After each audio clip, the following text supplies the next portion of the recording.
कहानी हमें एक सुनसान जंगल में ले जाती है। जॉन नाम का आदमी एक बेजान शरीर को घसीटते हुए जंगल के अंदर ले जाता है। कुछ दूर जाकर वह जमीन में गहरा गड्ढा खोदता है और उस लाश को मिट्टी में दबा देता है। वह ऐसा इंसानियत के लिए नहीं बल्कि अपनी सुरक्षा के लिए कर रहा था, क्योंकि इस दुनिया में सड़ती हुई लाशें मौत को बुलावा देने जैसी थीं। काम खत्म करने के बाद जॉन अपने छोटे से फार्म की तरफ लौटता है। वह टूटे हुए हिस्सों को ठीक करता है और घर के आसपास कई ऐसे जाल बिछा देता है जो किसी भी घुसपैठिए की खबर तुरंत दे सकें। शाम ढलते ही वह अपनी बंदूक संभालता है, लालटेन जलाता है और पूरे घर को अंदर से बंद कर देता है। घर के भीतर बैठा जॉन अपनी पुरानी यादों से छुटकारा पाने की कोशिश करता है। उसकी पत्नी अब इस दुनिया में नहीं थी और उसकी कमी हर पल उसे अंदर से तोड़ रही थी। अगली सुबह जॉन रोज की तरह अपने काम में लग जाता है। तभी अचानक उसे महसूस होता है जैसे किसी ने उसके कंधे को छुआ हो। वह फौरन पलटकर बंदूक तान देता है, लेकिन वहां कोई नहीं होता। कुछ पल तक वह आसपास नजर दौड़ाता है और फिर खुद को समझा लेता है कि शायद यह उसका वहम था। लेकिन इस दुनिया में वहम और खतरे के बीच सिर्फ एक पतली सी लकीर होती है और जॉन ये बात अच्छी तरह जानता था। एक रात अचानक बाहर लगे लोहे के जाल से जोरदार आवाज आती है। आवाज इतनी तेज थी कि जॉन की नींद तुरंत खुल जाती है। वह बिना एक पल गंवाए अपनी बंदूक और चाकू उठा लेता है। जॉन सावधानी से बाहर निकलता है। वहां कोई अजीब जीव या हमला करने वाला इंसान नहीं था। जाल में एक बूढ़ी औरत फंसी हुई थी और उसके साथ एक जवान लड़की खड़ी कांप रही थी। जॉन ने तुरंत अपनी बंदूक उन दोनों की तरफ कर दी। इस उजड़ी हुई दुनिया में किसी अजनबी पर भरोसा करना अपनी जान खतरे में डालने जैसा था। बूढ़ी औरत का नाम कैथरीन था और लड़की का नाम मिल्जा। कैथरीन कांपती आवाज में जॉन से कहती है कि वे कोई नुकसान पहुंचाने नहीं आई। उन्हें सिर्फ रात गुजारने के लिए सुरक्षित जगह चाहिए। लेकिन जॉन के लिए दया और भरोसे जैसी बातें बहुत पहले खत्म हो चुकी थीं। उसे हर अजनबी में खतरा नजर आता था। अपनी मजबूरी दिखाने के लिए कैथरीन बैग से कुछ कीमती गहने और जेवर निकालती है। शायद उसे लगता था कि इन चीजों के बदले उन्हें मदद मिल जाएगी। इस दुनिया में जहां लोग एक रोटी के लिए जान लेने को तैयार हों, वहां सोने चांदी की कोई कीमत नहीं बची थी। कुछ देर सोचने के बाद जॉन ऐसी शर्त रखता है जिसे सुनकर दोनों सन्न रह जाती हैं। वह साफ कहता है कि अगर उन्हें उसके घर में रहना है तो लड़की उसकी निगरानी में रहेगी। कैथरीन के लिए यह फैसला आसान नहीं था, लेकिन हालात ने उसे मजबूर कर दिया था। आखिरकार वह सिर्फ एक रात रुकने की बात कहकर हामी भर देती है। जॉन उन्हें घर के अंदर आने देता है, लेकिन उसका शक अभी भी बरकरार था। वह दोनों को कमरे के एक कोने में बैठा देता है और हर हरकत पर नजर रखने लगता है। इसके बाद वह उनका सामान लेकर घर से दूर फेंक आता है ताकि उसके पास किसी भी तरह का खतरा न बचे। वापस लौटकर वह उनकी अच्छी तरह जांच करता है। उसे कोई हथियार नहीं मिलता, फिर भी उसकी उंगली बंदूक के ट्रिगर के पास ही रहती है। कुछ देर बाद वह उन्हें थोड़ा खाना देता है। माँ और बेटी कई दिनों से भूखी थीं, इसलिए वे टूट पड़ती हैं। कुछ देर बाद जॉन कैथरीन को दूसरे कमरे में आराम करने के लिए भेज देता है। मिल्जा और जॉन के बीच ज्यादा बातें नहीं होती, लेकिन दोनों एक दूसरे को समझने की कोशिश जरूर करते हैं। मिल्जा महसूस करती है कि जॉन बाहर से जितना कठोर दिखता है, उसके भीतर उतना ही दर्द छिपा हुआ है। वहीं जॉन भी समझ रहा था कि ये दोनों सिर्फ जिंदा रहने की कोशिश कर रही हैं। सुबह होने पर माहौल थोड़ा बदला हुआ नजर आता है। जॉन उन्हें फिर से खाना देता है। कैथरीन सावधानी से उससे बात करने की कोशिश करती है, लेकिन जॉन ज्यादा जवाब नहीं देता। उसके लिए भावनाओं से ज्यादा जरूरी सुरक्षा थी। कुछ देर बाद एक ऐसी घटना होती है जिसकी किसी ने उम्मीद नहीं की थी। मिल्जा पानी और कुछ सामान लेकर जॉन के पास आती है। जॉन तुरंत सतर्क हो जाता है। उसे लगता है कि शायद यह कोई चाल हो सकती है। वह सावधानी से खड़ा रहता है और उसकी हर हरकत पर नजर रखता है, लेकिन मिल्जा का मकसद अलग था। वह जॉन की बिखरी हुई हालत देखकर उसकी मदद करना चाहती थी। कई महीनों से अकेले रह रहे जॉन ने शायद खुद पर ध्यान देना भी छोड़ दिया था। ये छोटी सी घटना जॉन के लिए अनोखी थी। इतने लंबे समय बाद किसी ने उसके साथ इंसानियत से पेश आने की कोशिश की थी। हालांकि उसने इसे जाहिर नहीं किया, लेकिन उसके मन में पहली बार संदेह के साथ साथ विश्वास की एक छोटी सी चिंगारी भी जली। अब कैथरीन और मिल्जा तुरंत वहां से जाने का फैसला नहीं करती। उन्हें लगता है कि फिलहाल यह जगह बाहर के खतरनाक जंगल से ज्यादा सुरक्षित है। दूसरी तरफ जॉन भी उन्हें निकालने की जल्दी में नहीं दिखता, लेकिन इस उजड़ी हुई दुनिया में शांति ज्यादा देर टिकती नहीं। तीनों को अभी यह नहीं पता था कि उनके असली इम्तिहान की शुरुआत तो अब होने वाली थी। समय बीतने लगा। कैथरीन और मिल्जा अब कुछ दिनों से जॉन के घर पर रह रही थीं। दिन भर तीनों खेतों और जरूरी कामों में लगे रहते। जॉन को लगने लगा था कि आखिरकार उसे ऐसे लोग मिल गए हैं जिनके साथ वह इस उजड़ी हुई दुनिया में कुछ वक्त बिता सकता है। मगर दूसरी तरफ कैथरीन के मन में कुछ और ही चल रहा था। धीरे धीरे उसके भीतर एक नया लालच जन्म लेने लगा। उसे जॉन का घर, उसकी फसलें और उसका जमा किया हुआ राशन दिखाई देने लगा। उसे लगने लगा कि अगर यह सब उनके कब्जे में आ जाए तो उनकी जिंदगी आसान हो सकती है। इसी सोच के साथ वह मिल्जा को एक खतरनाक योजना के बारे में बताती है। पहले तो मिल्जा इस बात का विरोध करती है, लेकिन लगातार समझाने पर वह अनमने मन से माँ की बात मान लेती है। एक रात जब पूरा घर शांत था, वह चुपके से जॉन की बंदूक तक पहुंचती है और उसे बेअसर करने की कोशिश करती है। काम पूरा होने के बाद वह वापस लौट आती है, लेकिन उसके मन में बेचैनी बढ़ती जाती है। अगले दिन जॉन अपने काम में व्यस्त था। उसी दौरान कैथरीन उसे ध्यान से देख रही थी। उसके दिमाग में अपनी योजना चल रही थी और वह सही मौके का इंतजार कर रही थी। लेकिन तभी सब कुछ अचानक बदल जाता है। जॉन को एहसास होता है कि मिल्जा आसपास नहीं है। बिना देर किए वह उसकी तलाश में निकल पड़ता है। उधर मिल्जा नदी के किनारे पहुंच चुकी थी। उसे अंदाजा भी नहीं था कि कोई दूर से उस पर नजर रखे हुए है। कुछ ही पलों में वह खतरे में फंस जाती है और मदद के लिए भी पुकार नहीं पाती। जब जॉन और कैथरीन वहां पहुंचते हैं, तब तक बहुत देर हो चुकी होती है। नदी किनारे सिर्फ संघर्ष के निशान बचे थे। जमीन पर पड़ा एक जूता साफ बता रहा था कि कुछ बुरा हुआ है। अपनी बेटी को गायब देखकर कैथरीन घबरा जाती है। उसकी सारी योजनाएं और लालच एक पल में गायब हो जाते हैं। अब उसके लिए सबसे जरूरी चीज अपनी बेटी को ढूंढना था। लेकिन जॉन घबराता नहीं। वह आसपास के निशानों को ध्यान से देखता है। घने जंगल को पार करते हुए जॉन आखिर एक खुले इलाके तक पहुंच जाता है। जॉन सावधानी से आगे बढ़ता है और घास के बीच छिपकर आसपास का जायजा लेने लगता है। उसे पूरा यकीन था कि मिल्जा कहीं न कहीं यहीं मौजूद है। वह अपनी बंदूक तैयार करने के लिए जेब में हाथ डालता है, लेकिन अगले ही पल उसके चेहरे का रंग उड़ जाता है। जिस चीज पर उसे सबसे ज्यादा भरोसा था, वही अब उसके काम की नहीं रही थी। उसे तुरंत समझ आ जाता है कि उसकी बंदूक अब बेकार है। किसी ने उससे उसका सबसे बड़ा सहारा छीन लिया था। लेकिन सोचने का समय नहीं था। मिल्जा खतरे में थी। जॉन बिना रुके आगे बढ़ता है। तभी अचानक सन्नाटे को चीरती हुई गोली चलती है। हमला इतना अचानक होता है कि जॉन खुद को संभाल भी नहीं पाता। वह घायल होकर जमीन पर गिर पड़ता है। कुछ दूरी पर छिपा हमलावर अपने शिकार को खत्म समझ चुका था। वह धीरे धीरे आगे बढ़ता है, लेकिन जॉन अभी हार मानने वाला नहीं था। सही मौका मिलते ही वह पूरी ताकत के साथ पलटवार करता है। कुछ ही सेकंड में हालात बदल जाते हैं और शिकारी खुद शिकार बन जाता है। खतरा टल तो जाता है, लेकिन जॉन की हालत तेजी से बिगड़ रही थी। दोनों किसी तरह उसे संभालकर वापस घर तक लाती हैं। घर पहुंचते ही वे उसकी जान बचाने की कोशिश में लग जाती हैं।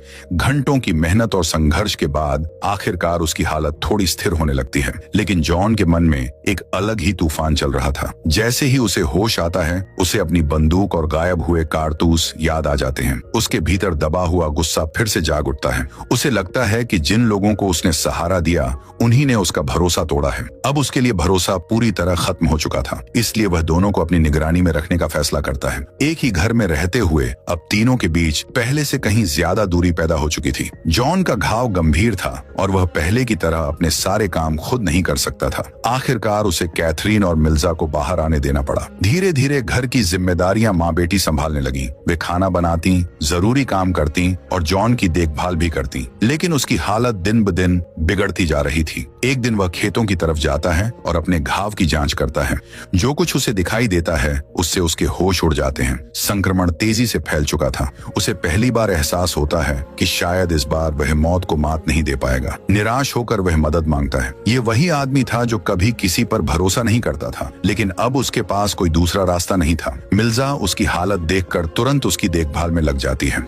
वह पूरी मेहनत से घाव साफ करती है और उसकी हालत संभालने की कोशिश करती है। कुछ समय बाद जॉन गहरी थकान में सो जाता है, लेकिन घर के भीतर एक और संघर्ष चल रहा था। कैथरीन अब भी भविष्य को लेकर अलग सोच रखती थी। उसे लगता था कि अगर जॉन नहीं बचा तो यह घर और यहाँ का सारा सामान उनके काम आ सकता है। मगर मिल्जा का नजरिया बदल चुका था। वह अब जॉन को सिर्फ एक कठोर शिकारी की तरह नहीं देखती थी। उसने उसके भीतर छिपे अकेलेपन और दर्द को महसूस किया था। उसे याद था कि कई बार जॉन ने अपनी जान जोखिम में डालकर उनकी मदद की थी, इसलिए वह उसे हर हाल में बचाना चाहती थी। धीरे धीरे उसकी बातों का असर कैथरीन पर भी पड़ने लगता है। माँ को एहसास होने लगता है कि लालच ने उन्हें पहले ही काफी गलत फैसलों के करीब पहुंचा दिया था। जब दोनों जॉन को देखने पहुंचती हैं, तो उसकी हालत पहले से भी ज्यादा खराब नजर आती है।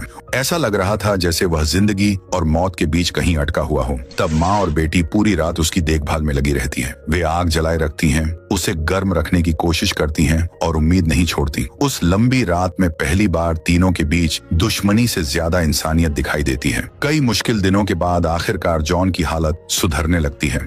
जब वह दोबारा आंखें खोलता है तो उसके सामने मिल्जा और कैथरीन दिखाई देती हैं, जो लगातार चौकीदार उसकी देखभाल कर रही थी। लंबे समय बाद जॉन को एहसास होता है कि कोई उसकी जिंदगी की परवाह भी करता है। धीरे धीरे उसका शरीर ताकत वापस पाने लगता है। जब वह बाहर निकलता है तो देखता है कि उसकी गैर मौजूदगी में खेतों का पूरा काम संभाला गया है। मिल्जा और कैथरीन ने फसल को बचाए रखा था। समय के साथ घर का माहौल भी बदलने लगता है। जहाँ पहले सिर्फ शक और डर था, वहाँ अब थोड़ी समझदारी और अपनापन दिखाई देने लगा था। तीनों मिलकर काम करते, भोजन जुटाते और हर नए दिन का सामना करते। लेकिन जंगल में सुकून ज्यादा समय तक टिकता नहीं था। एक रात जॉन की नींद अचानक खुल जाती है। घर के अंदर जल रही आग बुझने लगी थी। लकड़ियां खत्म हो चुकी थीं, इसलिए वह चुपचाप बाहर निकल पड़ता है। लकड़ियां इकट्ठा करते समय उसकी नजर दूर जंगल की ओर जाती है। पेड़ों के बीच कहीं एक हल्की सी चमक दिखाई देती है। वह रोशनी स्थिर नहीं थी, बल्कि लगातार हिल रही थी। इस उजड़ी हुई दुनिया में रात के समय ऐसी रोशनी अक्सर मुसीबत की निशानी होती थी। वह बिना वक्त गंवाए वापस घर लौटता है और मिल्जा और कैथरीन को जगा देता है। कुछ ही पलों में तीनों पूरी तरह तैयार हो जाते हैं। दरवाजे बंद कर दिए जाते हैं, खिड़कियां ढंक दी जाती हैं और हर कोई खामोशी से इंतजार करने लगता है। बाहर से कभी सूखी टहनियां टूटने की आवाज आती तो कभी ऐसा लगता जैसे कोई घर के आसपास घूम रहा हो। पूरी रात किसी की आंखों में नींद नहीं आती। आखिरकार सुबह होने लगती है और रहस्यमयी आवाजें बंद हो जाती हैं। जॉन सावधानी से बाहर निकलता है। उसे उम्मीद थी कि शायद खतरा टल गया होगा, लेकिन बाहर जो उसका इंतजार कर रहा था वह किसी हमले से कम नहीं था। पूरी फसल बर्बाद हो चुकी थी। महीनों की मेहनत, उनका भोजन और आने वाले दिनों की उम्मीद, सब कुछ तबाह कर दिया गया था। जॉन समझ गया कि यह कोई साधारण हरकत नहीं थी। जिसने भी यह किया था उसका मकसद सिर्फ नुकसान पहुंचाना नहीं था। वह उन्हें भूख और डर के सहारे तोड़ना चाहता था और इसका मतलब था कि असली खतरा अभी खत्म नहीं हुआ था। फसल के बर्बाद होने के बाद उनकी जिंदगी पूरी तरह बदल जाती है। तीनों किसी तरह खुद को संभालने की कोशिश करते हैं। समय बीतने के साथ जॉन और कैथरीन दोनों की हालत बिगड़ने लगती है। कई बार तो ऐसा लगता है जैसे शरीर में खड़े रहने तक की ताकत नहीं बची। एक सुबह कैथरीन अपना सामान समेटने लगती है। उसे लगता है कि शायद कहीं और जाकर उन्हें बचने का मौका मिल जाए। वह मिल्जा को भी अपने साथ चलने के लिए कहती है, मगर मिल्जा साफ मना कर देती है। वह जॉन को इस हालत में अकेला छोड़ने के लिए तैयार नहीं थी। उसके लिए यह सिर्फ एहसान का बदला नहीं था। इतने दिनों में उनके बीच एक ऐसा भरोसा बन चुका था जिसे वह तोड़ना नहीं चाहती थी। मिल्जा की बात सुनकर कैथरीन कुछ पल के लिए खामोश हो जाती है। उसे एहसास होता है कि उसकी बेटी अब पहले जैसी नहीं रही। उसने इस कठोर दुनिया में भी इंसानियत को जिंदा रखा था। इसके बाद कैथरीन भी रुकने का फैसला कर लेती है। एक दिन वह जॉन को घर से दूर जंगल के शांत हिस्से में ले जाती है। वह वहां बैठकर उससे अपने डर और निराशा की बात करती है। वह कहती है कि उसे लगने लगा है जैसे अब उम्मीद धीरे धीरे खत्म हो रही है, लेकिन जॉन उसकी बात सुनकर हार मानने से इनकार कर देता है। वह कैथरीन से कहता है कि जब तक सांस चल रही है तब तक लड़ाई खत्म नहीं होती। कैथरीन की हालत अब इतनी कमजोर हो चुकी थी कि उसके लिए हर दिन एक नई तकलीफ बन गया था। आखिरकार वह इस दुनिया को अलविदा कह जाती है। जंगल के एक शांत कोने में वह उसे दफना देता है। वापसी के दौरान जॉन को अचानक एक अजीब सी आवाज सुनाई देती है। पहले तो उसे लगता है कि शायद कोई जानवर आसपास घूम रहा है। वह सावधानी से आवाज की दिशा में बढ़ता है, लेकिन वहां पहुंचकर वह कुछ ऐसा देखता है जिसकी उम्मीद किसी ने नहीं की थी। कई दिनों से खाली पड़े जाल में आखिरकार शिकार फंस गया था। जॉन कुछ पल तक वहीं खड़ा रह जाता है। उसके मन में खुशी नहीं बल्कि एक अजीब सा दर्द उठता है। जिस भोजन का वे इतने दिनों से इंतजार कर रहे थे वह तब मिला जब कैथरीन उसे देखने के लिए मौजूद ही नहीं थी। वह शिकार को लेकर घर लौटता है। लंबे समय बाद घर में खाने की खुशबू फैलती है। रात गहराती है और दोनों चुपचाप बैठे रहते हैं। तभी मिल्जा जॉन को एक ऐसी बात बताती है जो उसके भीतर बुझ चुकी उम्मीद को फिर से जगा देती है। उन्हें एहसास होता है कि उनकी जिंदगी में एक नई शुरुआत आने वाली है। पहली बार जॉन को लगता है कि शायद भविष्य अभी पूरी तरह खत्म नहीं हुआ है, लेकिन अगली सुबह हालात फिर बदल जाते हैं। जैसे ही दोनों दिन की शुरुआत करने बाहर निकलते हैं, दूर से कुछ हलचल दिखाई देती है। जंगल के रास्ते पर कई अजनबी तेजी से उनकी तरफ बढ़ रहे थे। उनके इरादे अच्छे नहीं लग रहे थे। जॉन तुरंत समझ जाता है कि मुसीबत उनके दरवाजे तक पहुंच चुकी है और इस बार जॉन को सिर्फ अपने लिए नहीं बल्कि अपने परिवार के लिए लड़ना था। मिल्जा घबराई हुई घर की तरफ दौड़ती है। वह जल्दी जल्दी जरूरी सामान इकट्ठा करती है, लेकिन बाहर हालात तेजी से बिगड़ रहे थे। हमलावर अब काफी करीब पहुंच चुके थे और उन्हें हर तरफ इंसानी मौजूदगी के निशान मिल रहे थे। कुछ ही देर में उन्हें अंदाजा हो जाता है कि कोई भागने की कोशिश कर रहा है। अब उनका पूरा ध्यान मिल्जा की तरफ चला जाता है। मिल्जा जान बचाने के लिए जंगल की ओर भागती है। उसके पीछे कई लोग लग जाते हैं। दूसरी तरफ जॉन समझ जाता है कि अगर उसने कुछ नहीं किया तो वे जल्द ही उसे पकड़ लेंगे। वह खुद को सामने लाकर उनका ध्यान अपनी तरफ खींच लेता है। जॉन की योजना काम कर जाती है। पीछा कर रहे कई लोग उसकी तरफ मुड़ जाते हैं, जिससे मिल्जा मिर्जा को आगे निकलने का मौका मिल जाता है। लेकिन जॉन के लिए यह लड़ाई बेहद कठिन थी। वह पूरी ताकत से मुकाबला करता है, मगर दुश्मनों की संख्या बहुत ज्यादा थी। लंबे संघर्ष के बाद वह गंभीर रूप से घायल हो जाता है।